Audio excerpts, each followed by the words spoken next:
Thank you very much. Thank you very much. It's a great honor to be with the Prime Minister. We had a picture taken a little while ago, and it was so nice, I thought I'd present it to you on stage. And here's the picture. I wish I was as handsome as him, but I'm not.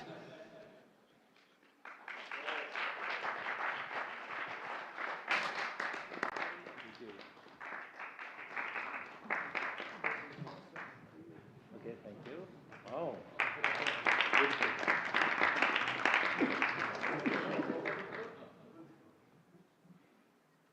Remember that day. Thank you very much, everybody. Appreciate it.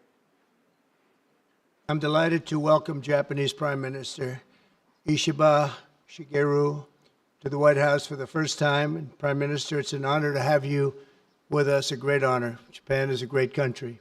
Thank you very much. Japan is strong and proud. It's a nation that is home to one of the great civilizations in the history of the world.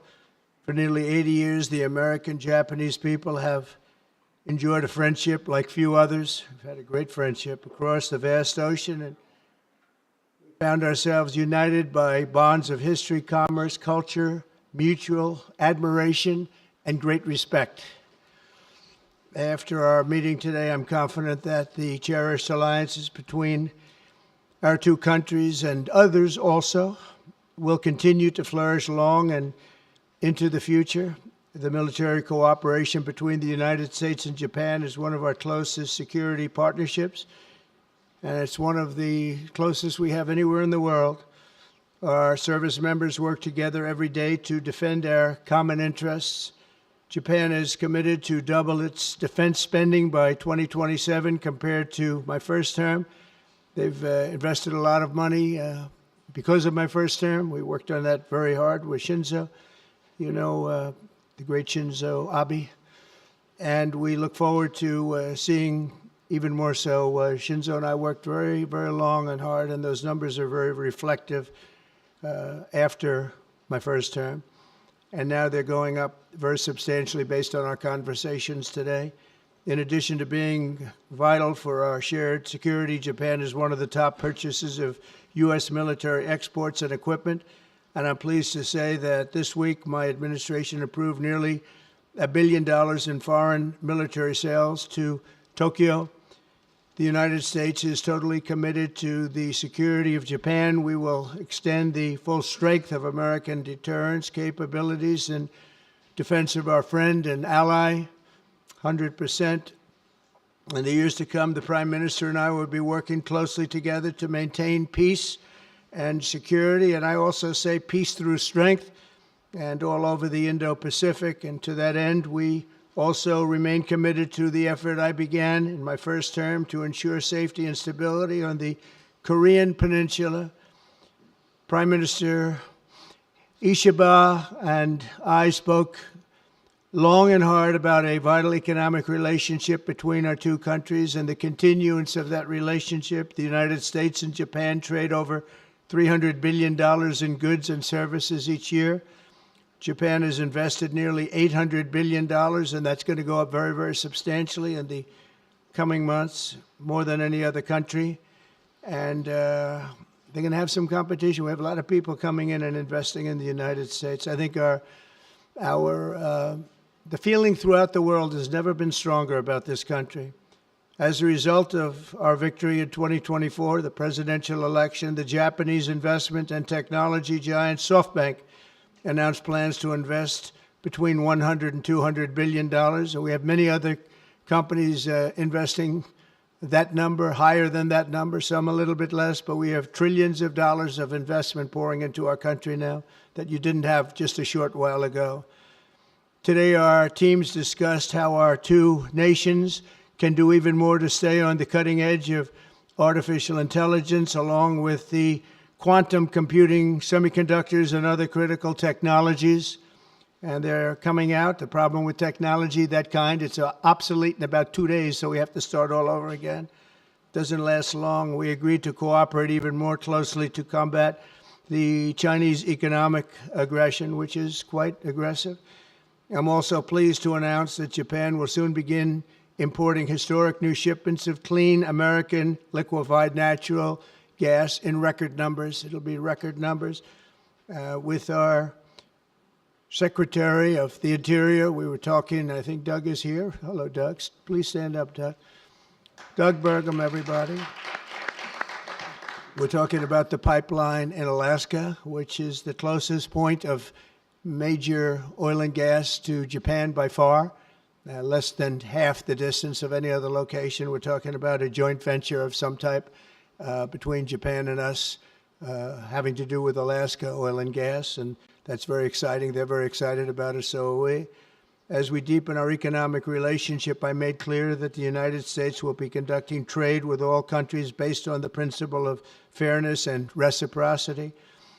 Chronic trade deficits not only undermine our economy, they really do, and we're going to get rid of the trade. We have a trade deficit with Japan of over $100 billion, but we're going to work that out, and I think very quickly, frankly.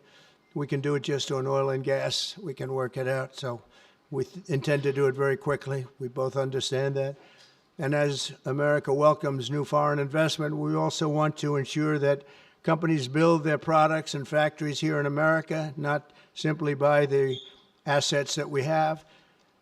And Japan is going to be opening up auto plants. New auto plants are being built currently as we speak. They've just been started. Toyota is one, and Nissan's going to be doing something very exciting about U.S. Steel. They'll be looking at an investment rather than a purchase. We didn't like the idea. U.S. Steel is a very important company to us. It was the greatest company in the world for 15 years, many years ago, 80 years ago. And we didn't want to see that leave. And it wouldn't actually leave, but the concept, psychologically not good. So they've agreed to invest heavily in U.S. Steel as opposed to own it. And that sounds very exciting. And we're going to meet with Nissan next week, the head of Nissan, very great company, and they'll work out the details. I'll help. I'll be there to mediate and arbitrate. And I had the privilege of working closely with the great Prime Minister, as you know, and you know him very well, Shinzo Abe, the longest-serving Prime Minister in Japan's history. Likewise, I expect that this Prime Minister is going to be a great one. I really believe that he's going to be a great one. I've gotten to know him for not long, but I can see what they have. He's got the qualities of greatness. He's going to do a fantastic job for Japan and for the Japanese people. And I'd like now to invite the Prime Minister to say a few words, and then we'll take some questions. Mr. Prime Minister, thank you. Thank you very much.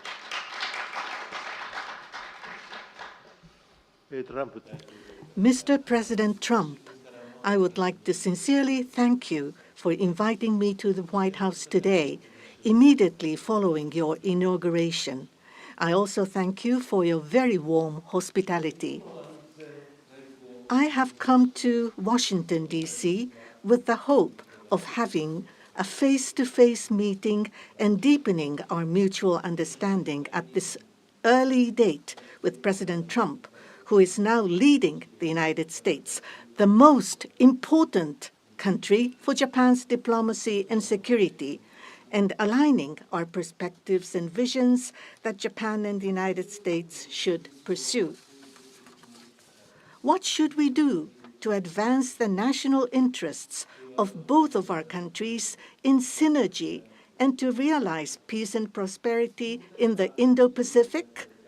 I am convinced that the answer lies in further strengthening the strong and unwavering Japan-U.S. alliance to achieve a free and open Indo-Pacific.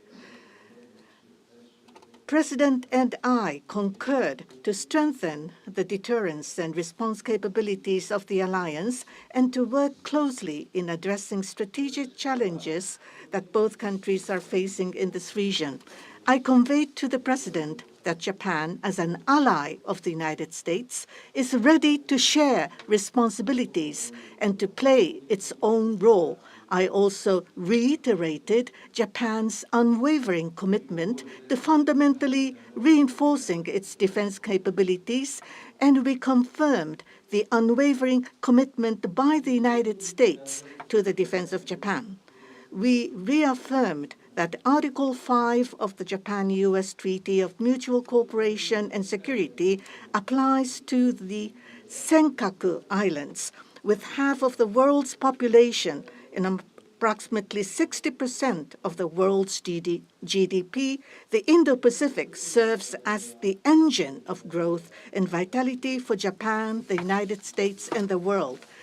President and I also concurred that the United States and Japan will make further efforts in a wide range of areas, working hand in hand together to realize a free and open Indo-Pacific. In this context, we also concurred to further advance cooperation of the multi-layered networks of the like-minded countries, including the Quad, and trilateral cooperation with the Republic of Korea and the Philippines.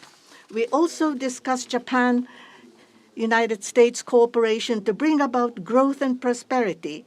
Economic cooperation, including on economic security, is important from the perspective of strengthening alliance cooperation.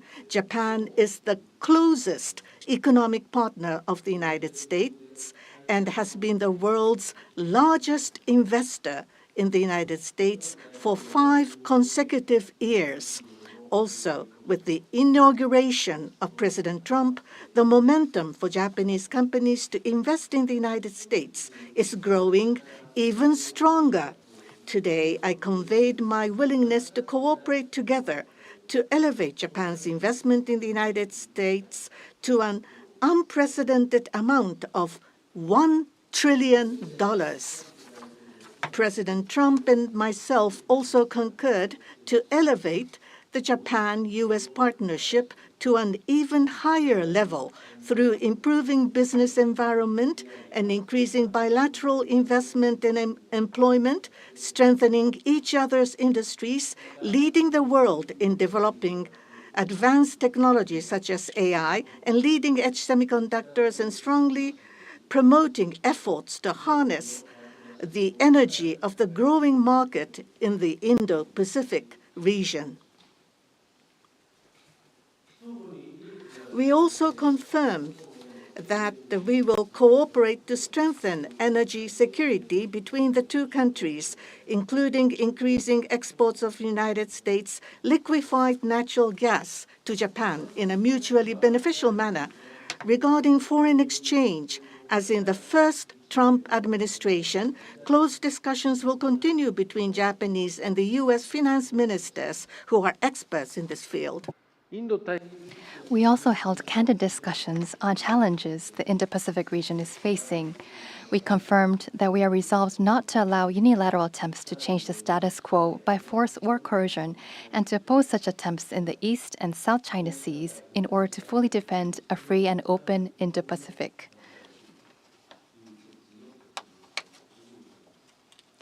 We also reiterated the importance of peace and stability across the Taiwan Strait.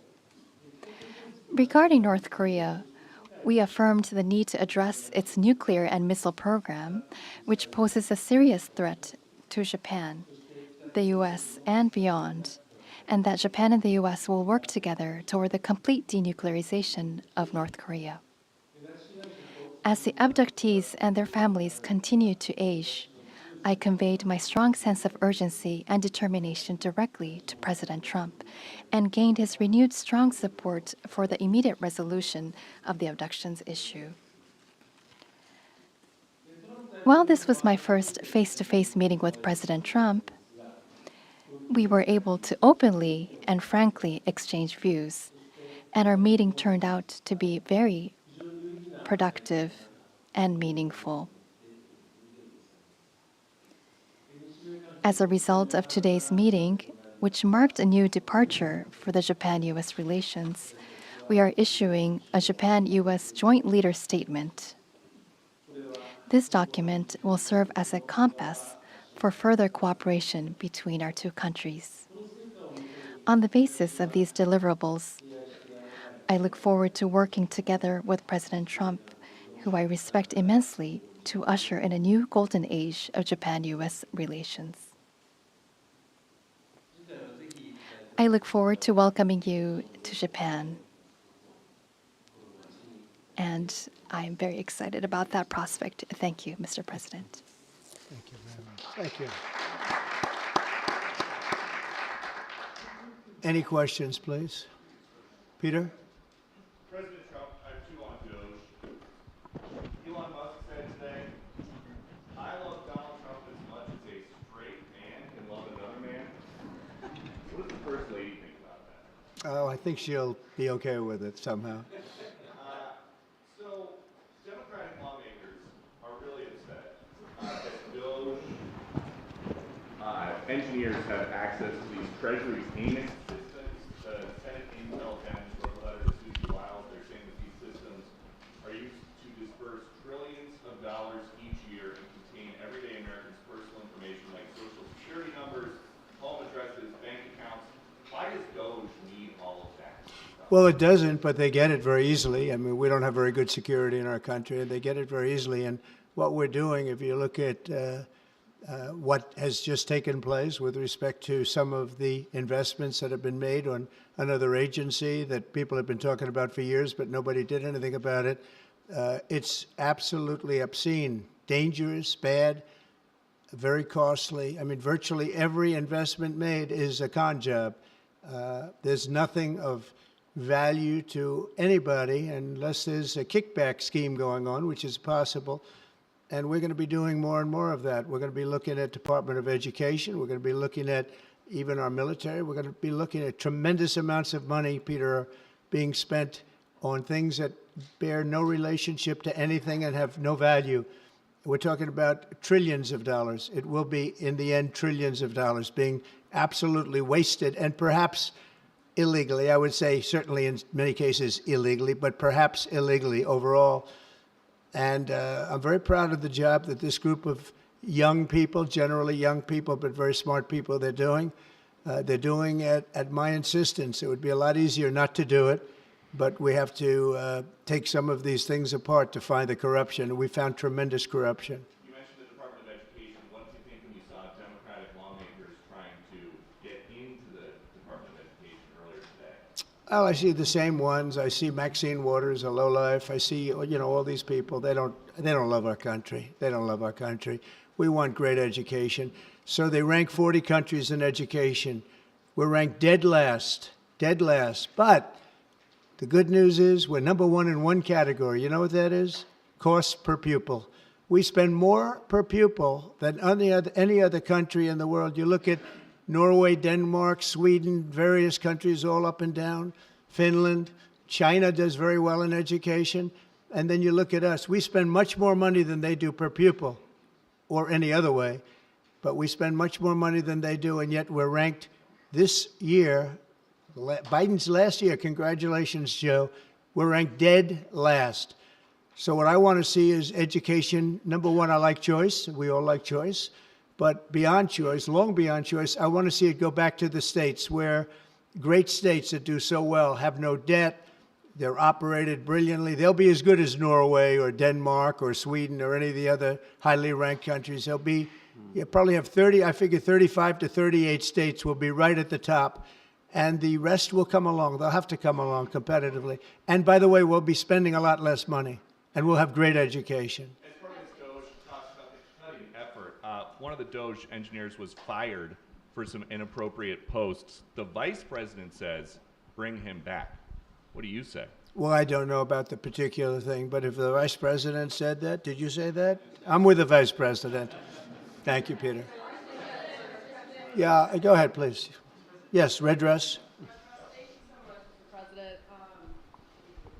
Just how strong do you want Japan's military to be?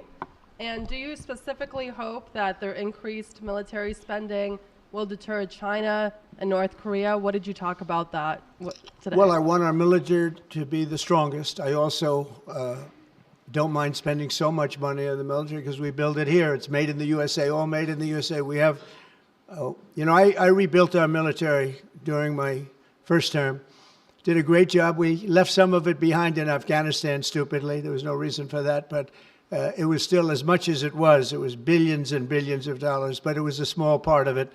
But we're going to have the strongest military by far. We have great people. I want to congratulate Pete Hegseth for having gone through the gauntlet. He went through a lot, but he got through, and he's going to be a tremendous, I have no doubt he's going to be a tremendous leader.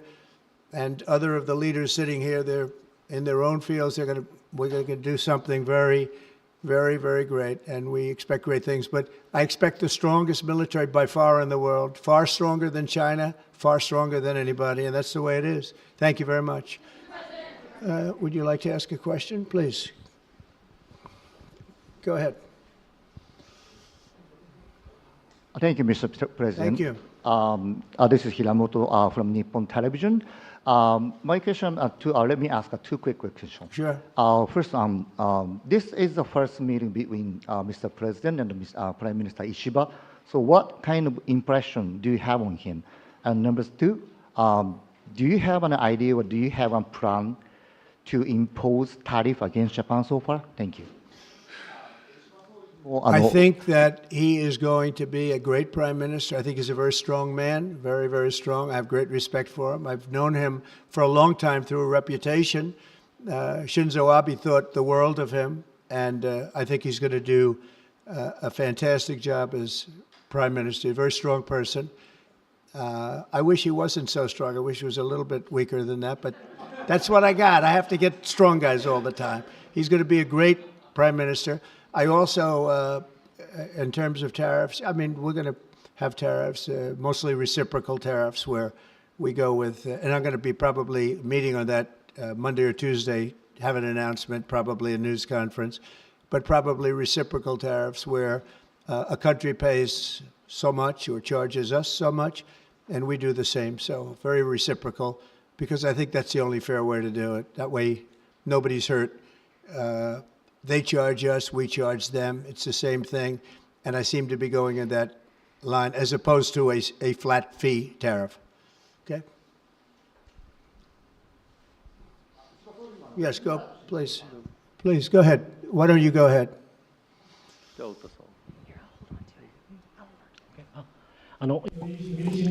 This is Ota from Yomiuri Shimbun newspaper. I have a question for Prime Minister Ishiba. So this is your very first summit meeting. What was your impression of President Trump? Were you able to build a good relationship of trust and confidence? In Northeast Asia, there are many challenges, China, North Korea, and so forth. And with President Trump, what did you appeal to him, and what kind of understanding were you able to obtain? On the economic field, there is the acquisition of U.S. Steel, the buy Nippon Steel, and there are expansion of import of LNG. What were the communication discussion did you have with President Trump? For the $1 trillion of investment from Japan to investment, what was his reaction? What about your communication on tariff front? This is the first time that I met with President Trump in person. So this was the first time meeting face-to-face. But for many, many years, I have watched him on television. So it was quite I was so excited to see such a celebrity on television, to see in person. On television, he is frightening. And he has a very strong personality.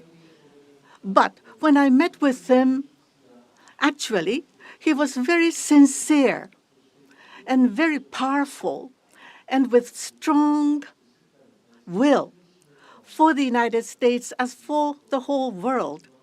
I was able to feel that. This is not the sort of polishing or trying to suck up to him.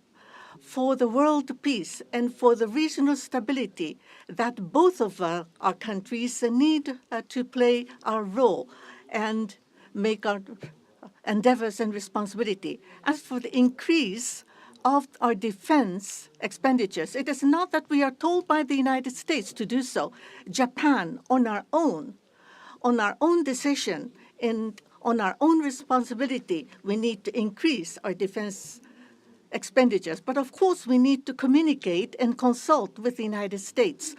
But the responsibility is with Japan, and the decision is with Japan. Now, on the tariffs, that if it is mutually beneficial, tariffs need to be set. And as for Japan, as Mr. President has introduced to us, an unprecedented investment will be made from Japan to the United States, and so many jobs will be created. So $1 trillion is the target. And this will be to the benefit of the United States, but also to the benefit of Japan as well. Investment is mutually beneficial. So be it with U.S. Steel, as Mr. President says, it is not acquisition, it is investment. So the Japanese technology will be provided, and the better quality products will be manufactured in the United States, and the U.S. Steel will make products which will contribute not only to the United States and Japan, but also to the whole world. It is not one-sided. It will be reciprocal. It will be mutually beneficial. And I believe we were able to share on this, and that is the biggest result that I have seen today. Thank you very much. Go ahead, please. Yeah. I wanted to ask you about that U.S. Steel deal. So you're saying that is this a restructuring of the deal that's happening, and then will you approve? They're doing it as an investment, no longer a purchase. Okay. I didn't want it purchased, but investment I love. And they're going to do a big investment, subject to getting the deal done. And that's they'll be something doing you a would big. approve, where the U.S. I'm okay with that, sure. And for the Prime Minister, what was your argument to the President related to U.S. Steel? And one more on tariffs, Mr. President, if I could. You said on tariffs that you'd like them to be reciprocal back and forth. What was the reception from the Japanese Prime Minister when you said that, or when you talked about it? Well, we didn't discuss tariffs too much. We really discussed many other things, including the pipeline in Alaska, which I think is going to be maybe the most exciting thing with Doug and Chris. We discussed that at length, the pipeline. I mean, it seemed to be of great interest to them. It's we have potentially more oil and gas than in Saudi Arabia, just in Alaska. We have the most of any country in the world. It's a big asset for the United States, but we haven't used it. We go to Venezuela, we go to other places to take oil and gas, and we have more than anybody. It's an amazing phenomenon that took place over the last 4 years. Nobody understands it, including the people that were in charge of it. They had no clue what they were doing. So it was a big problem. They were surprised actually too. They were saying why didn't they wouldn't sell them LNG. They wouldn't sell. Japan wanted to buy LNG, and Biden wouldn't sell it. And I'm trying to figure that one out. Maybe it was the environment. You might answer that question. He's curious about that himself, I think. Thank you very much. If you want to answer that, you may, about LNG, that the United States wouldn't sell you LNG.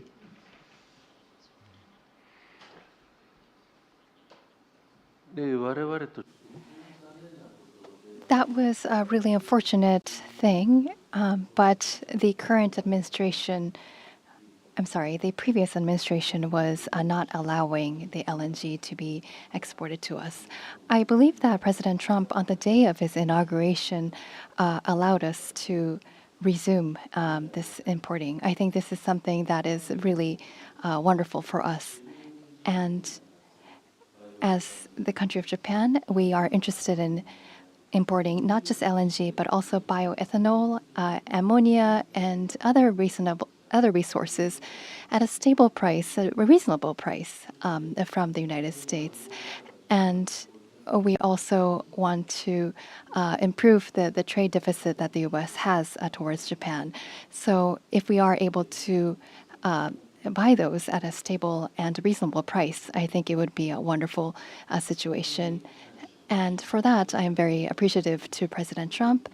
And we also look forward to LNG and hope that it's a success. I want to just say that, or the ethanol, Iowa is going to be very happy. All of the Nebraska, all of our farm states are going to be very happy. They want ethanol, and we'll be able to provide it. So our farmers, who I like and they like me, I think they're going to be very, very happy. We've opened the sale of LNG immediately. Actually, we did it a few days ago, and China right now, not only China, everybody wants to buy it. We have more than anybody, and they're all buying it. But Japan, in particular, we're very happy that they're going to start immediately, and we can supply it to the world. But we're supplying it to Japan, and they're going to always be right up in the front of the line. Yeah, go ahead, please. Go ahead. Thank you so much. And Mr. Prime Minister, I have a question for you as well, but Mr. President, I'll start with you. Quickly to follow up on what Peter was asking, have you directed Elon Musk to review Pentagon spending, given it's the biggest discretionary spending Yes, in I the have federal Pentagon, budget? education, just about everything. We're going to go through everything, just as it was so bad with what we just went through with this horrible situation we just went through, and I guess 97% of the people have been dismissed. It was very, very unfortunate. You're not going to find anything like that, but you're going to find a lot. And I've instructed him to go check out education, to check out the Pentagon, which is the military. And, sadly, you'll find some things that are pretty bad. But I don't think proportionally you're going to see anything like we just saw. FBI has turned over a list to the Justice Department of the FBI agents who worked on the January 6 rioters cases. Are you planning to fire the FBI agents who worked on those investigations? No, but I'll fire some of them because some of them were corrupt. I have no doubt about that. I got to know a lot about that business, that world. I got to know a lot about that world, and we had some corrupt agents, and those people are gone, or they will be gone, and it'll be done quickly and very surgically. Did you have a question for the Prime Minister? Talk up. Are those the ones who worked on the January 6th? I don't know. I know we have some that are very corrupt and we don't like it. We're going to bring back the reputation of the FBI. Kash Patel is going to do a great job, and we're going to bring back the reputation of the FBI, which has been hurt very badly. It's been devastated over the last 4 years. You have just been meeting for the first time with President Trump. The last administration famously did not have hardly any, if at all, contact with North Korea. President Trump certainly did the last time he was in office. Would you like to see him resume that contact and also that in-person meeting that he had with the North Korean leader, Kim Jong-un?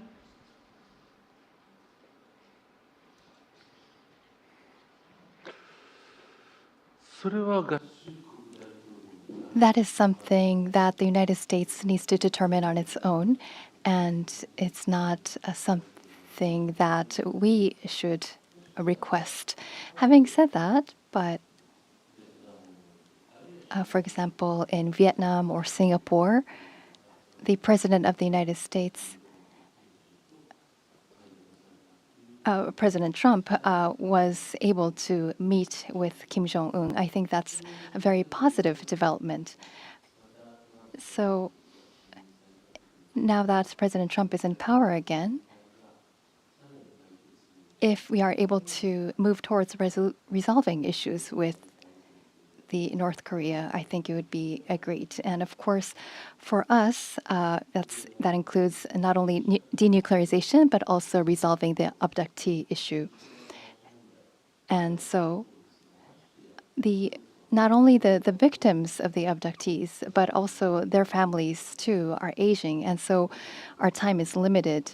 So if the President of the United States, if President Trump is able to resolve this issue, we do understand that it's a Japan issue first and foremost. Having said that, we would love to continue to cooperate with them. It's actually a good question, and we will have relations with North Korea and with Kim Jong-un. I got along with him very well, as you know. I think I stopped the war. I think if I wouldn't have won that particular election, you would have ended up in a very bad situation. But I did, and we had a good relationship, and I think it's a very big asset for everybody that I do get along with him. I get along with him, he gets along with me, and that's a good thing, not a bad thing. And I can tell you that Japan likes the idea because their relationship is not very good with him. And if I can have a relationship with not only him, but other people, throughout the world where there seem to be difficulties. I think that's a tremendous asset for the world, not just the United States. Go ahead. Garrett. I have a question for you and for the Prime Minister as well. Mr. President, I wonder what you make of the criticism from Democrats that these staff reductions, the cuts that Elon Musk and Doge are doing are an unlawful power grab. And is there anything you've told Elon Musk he cannot touch? Well, we haven't discussed that much. I'll tell him to go here, go there. He does it. He's got a very capable group of people.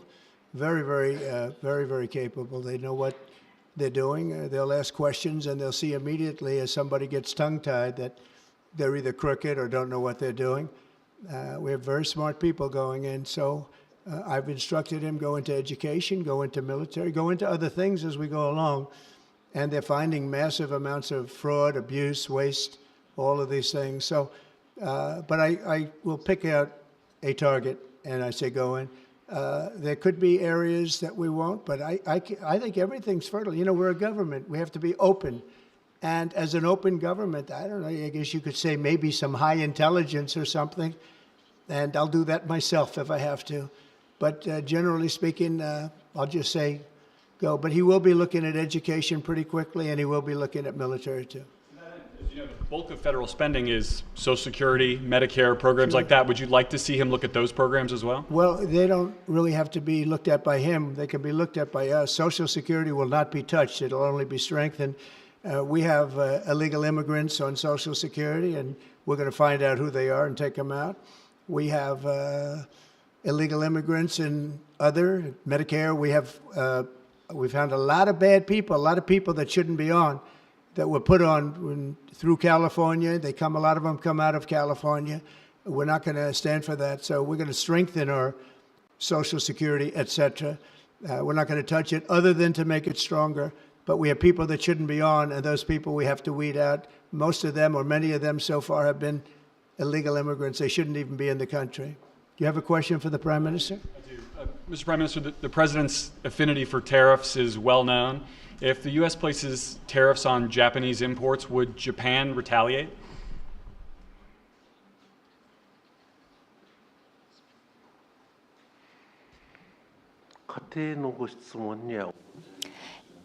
I am unable to respond to a theoretical question. That's the official answer that we have. That's a very good answer. Very good answer. Wow. That's very good. He knows what he's doing. Thank you very much, everybody. Thank you. Thank you.